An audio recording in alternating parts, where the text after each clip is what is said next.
Meron siyang access sa computer, ma'am. Supposedly dapat sa loob. Ang problem is, hindi siya marunong mag-operate ng hindi siya marunong mag-operate ng computer. Ang cute ni tatay. Supposedly na siya i-access. Dili na siya, ma'am.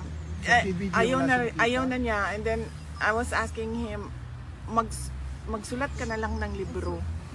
Sabi ko, magsulat ka na lang ng libro and then when you get out, we'll sell it and make money out of it. And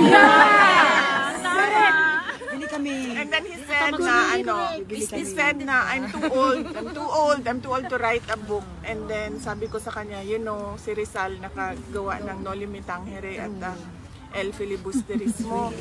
And then, ang sagot niya sa akin was, ano bang edad ni Rizal nung nagsulat siya? 80 years old? Very funny. Younger. Pero man, ma'am, yung recorder ba? Tapos sasabihin niyo yung anong ginawa niya, anong nararamdaman niya. I'll make that suggestion the next time na Pwede siyang gawin, parang soundbook, yun? Youthbook, ano tawag yan? Yung podcast lang, tapos mag-ano lang ng kaon na magsusulat. kasi hindi ko din alam yung ganyang pamamaraan. Alam ko din pen and paper magsulat.